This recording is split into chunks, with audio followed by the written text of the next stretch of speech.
इस किताब के सर अध्याय 2 में आप मैं और ब्रह्म में आपने कोविड-19 का जिक्र किया है। उस समय आपके परिवार में काफ़ी लोग जी, संक्रमण से ग्रसित ये मैं ईश्वर के विवेचन के संदर्भ में किया था।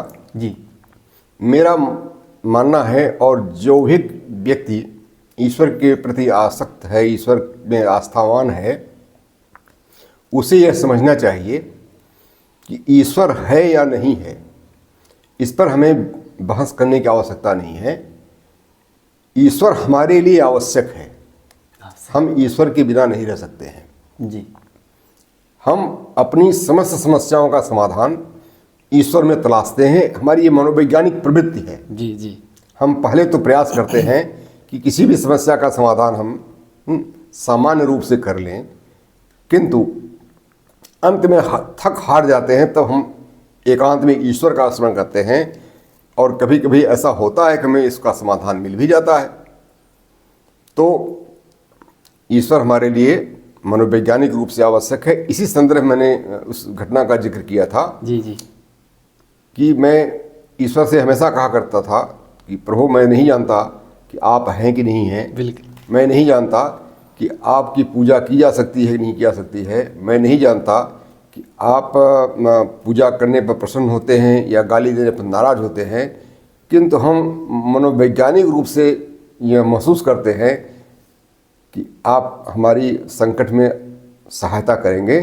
और इसी संदर्भ में मैंने ईश्वर का यहाँ स्मरण किया था, क्योंकि कोविड में जब मेरा पूरा परिवार कोविड ग्रस्त हो गया और सारे विकल्प लगभग धीरे धीरे क्षीण होते जा रहे थे, जी जी तो मैंने प्रार्थना किया प्रभु से कि हे प्रभु, अब तुम मेरे रोने की प्रतीक्षा मत करो, अब आ जाओ।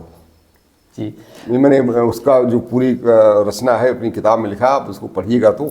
उसमें सर एक दो लाइनें बहुत अच्छी लगी मुझे। भय से विह्वल आज हृदय है, विकल्पहीन मन भी असहज है, जो रहे क्यों हे नाथ रुदन हो, सहज कृपा दो यही विनय है। यही मैंने इसी लिखा था कि वैसे तो ईश्वर याचना करने पे ही सहायता करते हैं। जी जी जितने भी आप उदाहरण देखें जहाँ जहाँ ईश्वर ने सहायता की है, जैसे कि आप बालक ध्रुव को देख लें, या भक्त प्रहलाद को देख लें, सुदामा जी को देख लें, श्री कृष्ण जी को देख लें, द्रौपदी को देख लें, इन सब लोगों ने संकट में आने पर ईश्वर को याद किया था और ईश्वर उनके पास गए थे। मैं इनसे एक हाथ आगे बढ़ के समझता हूँ कि ईश्वर अंतर्यामी है, और मैं चाहता हूँ कि जब मैं संकट में पड़ूँ तो ईश्वर मेरे रुदन की प्रतीक्षा न करें, वो मेरे पास मेरी सहायता के लिए आ जाए। एक सर इसमें आपने लिखा है कि लोगों ने ईश्वर को जो है सिर्फ उदर में ही केंद्र मानकर रख ये दिया तो है। मैं और ब्रह्म में मैंने 16 पद्यों में ईश्वर के विषय में जो अपने विचार है व्यक्त किया है। जी मैं इस बात को नहीं मानता हूँ कि ईश्वर कहीं बैठा हुआ है। कोई कहता है मेरे हृदय में है, कोई कहता है ईश्वर सत्व गुण संपन्न है, कोई कहता है ईश्वर का शरीर सात्विकता से परिपूर्ण है। मैं इसको नहीं मानता। कारण ये है जी कि जब सब कुछ ईश्वर है, सब कुछ ईश्वर है, तो सब कुछ से भिन्न ईश्वर कहाँ हो सकता है। मैंने एक प्याज के माध्यम से ईश्वर को समझने का प्रयास किया है। प्याज क्या है? प्याज के छिलके उतारते जाइए, आपको प्याज कहीं दिखाई नहीं पड़ेगा। तो ईश्वर क्या है? हम सब ईश्वर ही हैं। हम सबको हटा दिया जाए तो ईश्वर नहीं है। जी तो हम कैसे मान लें कि ईश्वर हृदय में रहता है, ईश्वर गंगा जल में रहता है, मंदिर में रहता है।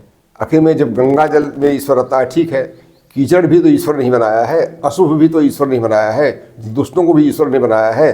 तो इन सबकी प्रासंगिकता है।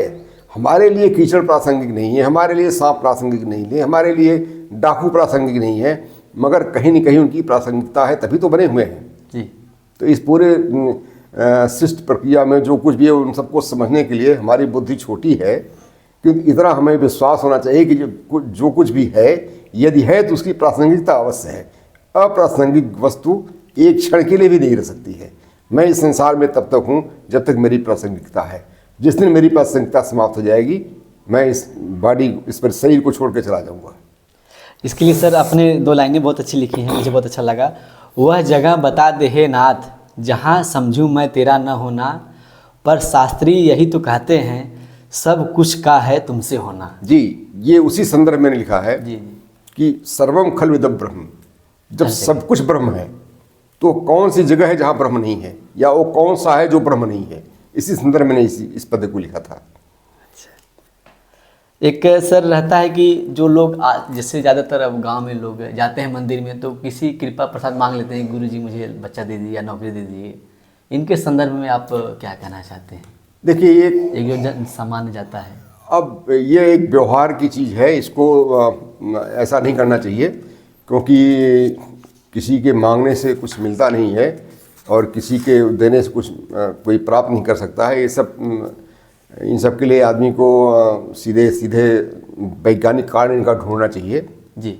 बाबाओं के चक्कर में फंसने की अपेक्षा, जी जी, भूत प्रेत के चक्कर में पड़ने की अपेक्षा, ये सब रोग होते हैं, मनोरोग होते हैं, रोग होते हैं और मनोरोग होते हैं जी। तो रोग का भी इलाज उपचार है, वैज्ञानिक उपचार है, और मनोरोग का भी मनोवैज्ञानिक उपचार है। तो व्यक्ति को हर हाल में वैज्ञानिक दृष्टिकोण को रखते हुए चिकित्सकों के पास जाना चाहिए, न कि इन बाबाओं के पास, क्योंकि ये सब अंधविश्वास फैलाते हैं जी। आपकी श्रद्धा का दोहन करते हैं, आपकी जो विचार ग्रंथि उसको बाधित कर देते हैं, आप सोच ही नहीं पाते हैं जी। मैंने बहुतों को देखा है कि इन भूत प्रेतियों के चक्कर में अपने संबंधों को खराब कर लिया है। तो ऐसे लोगों को मेरा यही संदेश है कि वे लोग वैज्ञानिकता की ओर बढ़ें। हम वैज्ञानिक स्तर पर दिन प्रतिदिन बढ़ते जा रहे हैं, जिसका वैज्ञानिक रूप से इलाज संभव नहीं है। आप भगवान का स्मरण करें, स्वयं आप सक्षम है भगवान का स्मरण करने के लिए। अभी एक सज्जन ने मुझसे पूछा था जी कि गुरु कितने प्रकार के होते हैं। जी। तो मैं गुरु को इस संदर्भ में नहीं लेना चाहता हूँ कि गुरु आपको ज्ञान दे सकता है। गुरु का मतलब है आपको प्रशिक्षित करने वाला। आपके पास कोई ज्ञान नहीं उसको बता सकता है, ज्ञान का संचार आपके अंदर नहीं कर सकता। जैसे एक अध्यापक है, पढ़ा रहा है जी, उसके कक्षा में 10 छात्र हैं, तो यदि गुरु इतना सक्षम होता कि सबको ज्ञान दे देता तो 10 को ज्ञान बराबर मिलता है। किंतु उसी गुरु के उपदेशों को सुन करके, उसी गुरु के द्वारा बताई गई बातों को सुन करके कुछ बच्चे बहुत जल्दी सीख जाते हैं, बहुत अच्छा कर लेते हैं, और कुछ बच्चों के दिमाग में धंसता ही नहीं। इसका मतलब गुरु इतना सक्षम नहीं होता कि एक अबोध व्यक्ति को भी शिक्षित कर दे या मूढ़ को भी व्यक्ति जानकार बना दे। तो ये सब इनसे आप गाइड ले सकते हो। गुरु आपका गाइड है, आपको ज्ञान का संचार नहीं करा सकता है, केवल आपको रास्ता बता सकता है कि आप वहाँ जाएं। और ये गुरु छत नहीं है, गुरु सीढ़ी है। जबकि हम जब गुरु ब्रह्मा गुरु विष्णु गुरुदेव महेश्वर कहते हैं तो हम गुरु को महेश्वर समझ लेते हैं, मगर वो महेश्वर को दिखाने वाला माध्यम भर है। अच्छा, माध्यम है सर, छत नहीं है, सीढ़ी है। सीढ़ी है सर। हाँ, हम गुरु को छत समझने की भूल से बचें। यदि हम इतना कर लेते हैं कि गुरु हमारा छत नहीं है, तो हम गुरु के शोषण का शिकार नहीं हो पाएंगे। और आज हमारा समाज तथाकथित गुरुओं के शोषण का शिकार हो गया है। तो आज सभी को मेरा यही विनम्र निवेदन है सभी से कि वे लोग स्वयं विवेक का उपयोग करें, गुरुओं के बताए हुए उन्हीं रास्तों पर जाएं। जाने के पहले चिंतन मनन करें, क्योंकि मैंने देखा, आपको अभी आगे पढ़ेंगे तो श्रीमद् भगवद गीता में भगवान ने अर्जुन को सब कुछ बता दिया है, पूरा ज्ञान दे दिया। इसके बाद अंत में भगवान ये कहते हैं कि हे अर्जुन, तुमको मैंने सब कुछ बता दिया है। इति ते ज्ञानमाख्यातम गुह्याद गुह्यतरम मया विमिश्य तत् अशेषेण यथेच्छस तथा कुरु। तो जो तुम्हें अच्छा लगता है अब वह करो। तो गुरु का मतलब होता है आपको सक्षम बना दे जी। किंतु आज के गुरु आपको सक्षम बना पाते नहीं बना पाते हैं। वो सीधे सीधे आदेश देते यही करो, यही करना है। गुरु पे श्रद्धा रखो, गुरु पे श्रद्धा रखो या न रखो, किंतु गुरु के बताए हुए उपदेशों का मनन करो, स्वयं निर्णय लो। आप स्वयं निर्णय लेने में सक्षम हैं।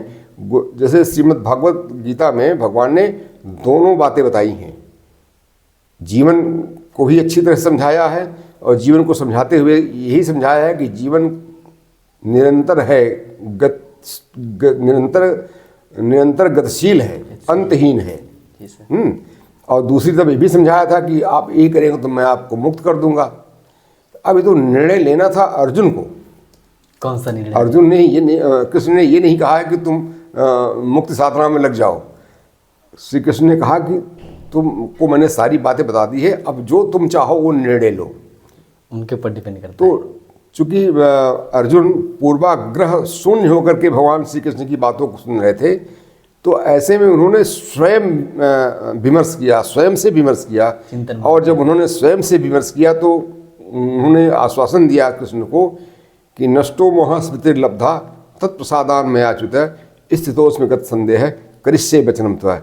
हे प्रभु, मैं आपके वाणी से आपने जो मुझे अभी तथ्य बोध कराया है, तत्व विवेचन मेरे सामने उपस्थित किया है, उनसे मेरा मोह नष्ट हो चुका है।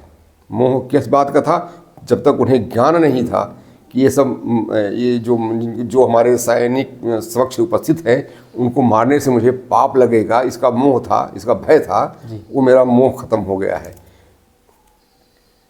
स्मृतिर्लब्धा, मुझे अपने होने का अर्थ बोध हो गया है। जी। जिस व्यक्ति को अपने होने का अर्थ बोध हो जाएगा, उसके लिए मोक्ष कोई मायने नहीं रखेगा। संदेह स्थितोस्मि गत संदेह है। अब मुझे किसी भी प्रकार का संदेह नहीं रह गया है कि हमें क्या करना है। हमें जो करना है उस पर मेरी विजन साफ हो गया है। करिष्ये वचनम त्वया, इसलिए मैं आपने जो कहा है मैं उसका पालन करूँगा। तो भगवान श्री कृष्ण ने क्या कहा है, यह गीता में साफ साफ नहीं लिखा है, क्योंकि दोनों बातें भगवान ने समान रूप से कही है। इसके लिए हमें देखना पड़ेगा कि प्रथम श्रोता अर्जुन ने गीता के उपदेशों को सुनकर क्या किया। अर्जुन ने क्या किया? अर्जुन उपदेशों को सुनने के उपरांत भगवान का स्मरण करते हैं, भगवान को प्रणाम करते हैं और वह युद्ध के मैदान में चले जाते हैं जी। और श्री कृष्ण से यह भी नहीं कहते हैं कि आप आइए हमारे साथ। अच्छा। वो मैदान में और चले जाते हैं। अब यहाँ ये भी प्रश्न है कि क्या अर्जुन के मत से जी श्री कृष्ण जी सहमत थे या नहीं थे? जी। यदि श्री कृष्ण अर्जुन के मत से सहमत न होते तो श्री कृष्ण अर्जुन के साथ न जाते। क्यों?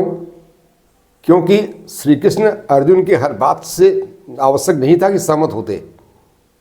जैसे उनके युद्ध न करने के निर्णय से श्री कृष्ण सहमत नहीं थे, किंतु जब वो युद्ध करने की ओर बढ़े तो श्री कृष्ण उनसे सहमत हुए और वो उनके साथ सारथी के रूप में आगे आए।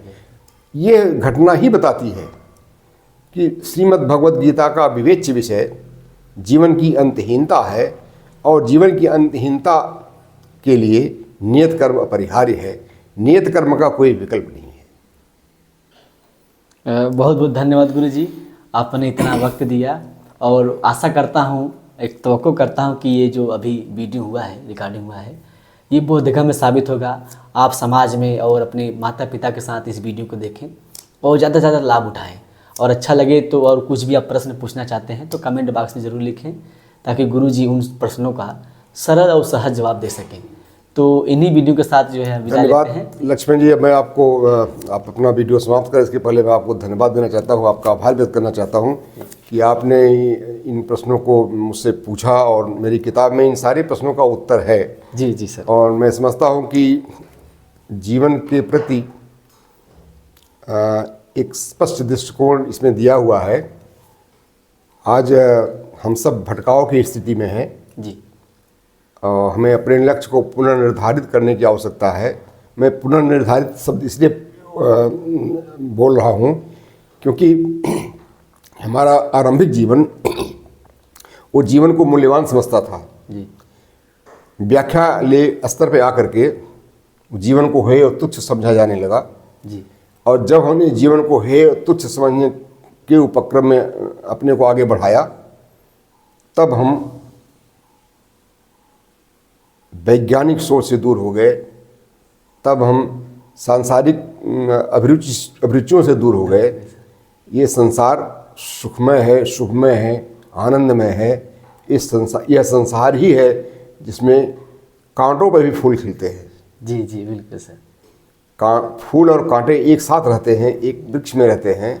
संसार की यही विशेषता है। यह संसार मधुमय है, शुभमय है, आनंदमय है।